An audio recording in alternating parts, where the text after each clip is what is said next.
Hello everyone, today in this video I'm going to show you how to import LiDAR data in nanoCAD 3D scan. The supported LiDAR data format in nanoCAD 3D scan, LiDAR data view mode, and also we will find how to create sections of LiDAR data in nanoCAD 3D scan. Let's get started.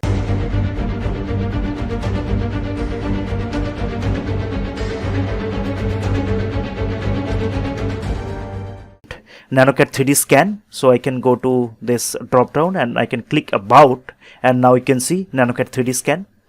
So in this nanoCAD 3D scan, as you know that nanoCAD is the basic CAD tool. So you have nanoCAD from home to raster, so all the tabs, this is the basic nanoCAD. So on top of basic nanoCAD you have point clouds, the extra menu, and that is for to handle LiDAR data. So it will help you to handle LiDAR data, view, create sections, you can create 3D models, so point clouds to models, and you can analyze, and so many other functions you can use in nanoCAD 3D scan. So in this video, initially we will try to import some LiDAR data. So to do that you should go to import. So I will go to import, and now the moment you click on import, it will ask you to switch the model to 3D render mode because it won't open in 2D render mode. So I should be able to open the LiDAR data in 3D mode in nanoCAD 3D scan. So I will say yes, and immediately it will ask me to choose the LiDAR data file. So on this case I will choose this file, this one, the last file. But before I proceed next, I would like to show you the supported LiDAR data format in nanoCAD 3D scan. So if I click here, now you can see you have all these formats. So basically LAS is being supported everywhere. So LAS is there, bin, PTX, PTS, PCD, TXT, XYZ, XYB, and finally you have PLY. So this is all you have in nanoCAD 3D scan. So on this case I'm gonna use LAS file, so I will choose the LAS file and then I will click OK. So now it will be generated the preview. So let's wait for a second. Okay, so now the import dialog box is here, and you have different control. So you can use this control to manipulate how to import and how much of the entire file you would like to import. So that can be controlled from this tools.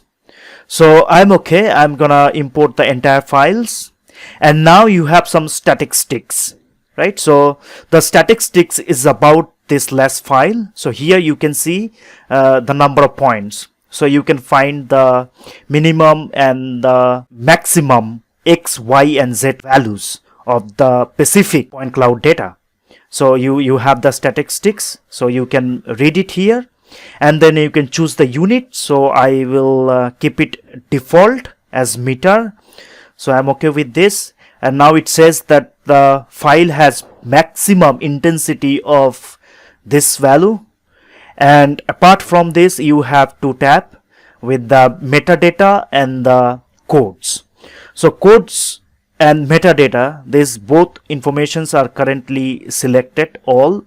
So if you turn this off, so you have option to choose this metadata, and you have options how you would like to import the point clouds in nanoCAD 3D scan. So on this case, I'm gonna choose all of these options. So as for the codes, in the future videos of nanoCAD 3D scan, we will discuss this metadata and the codes thoroughly, and then you have a few more options. I will keep as it is. Then you have spacing, so by default it is 1. I can turn these options and I can set the number.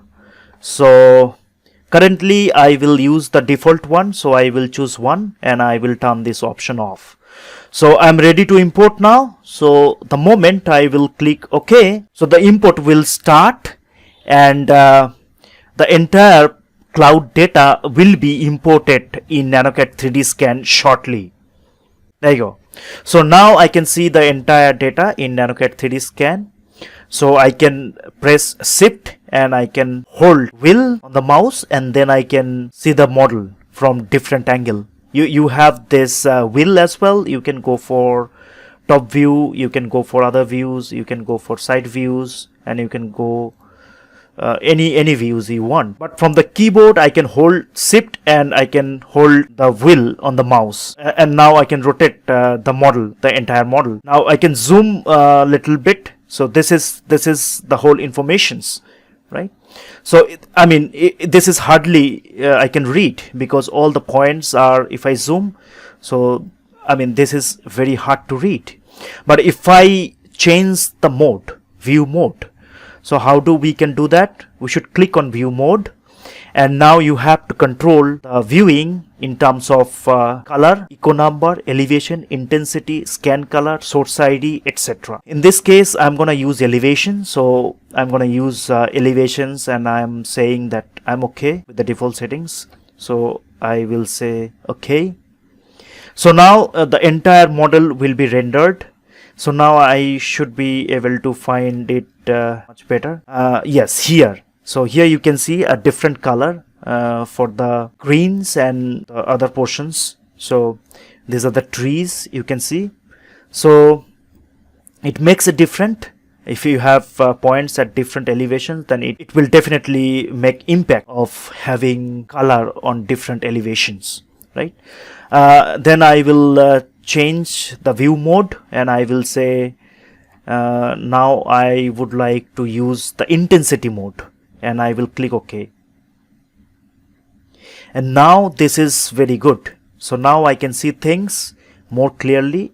So now I see there's a building and there's a road. So this road, there's one more building, and this is very good. It makes sense, and I can read the data clearly here, right?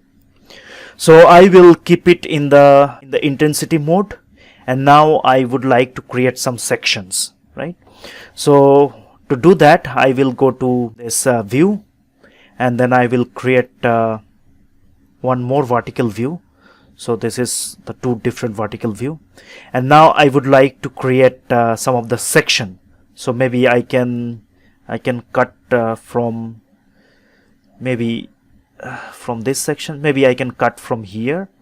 So there's a building. So I'll go to point clouds, and then I will go to section, and then I will use one of the section tools. Maybe I can cut the building from here up until this portion, and then I will click here. So now I can see the view here. So this is the sectional view. I can rotate it, can zoom, and then I can go close to the building and the road. So I'll zoom. So now I can see the sectional view. So this is a sectional view. So I cut the data here. So I can set the preview I need, and then I can view from this window, right? So that's all in this video. How to import and what are the file supports of LiDAR data, view mode, and how to create a simple section in point cloud data. In the future videos, we will discuss more about the point clouds, how we use the point cloud data, and we can run some complex analysis. That's all for today. See you next time.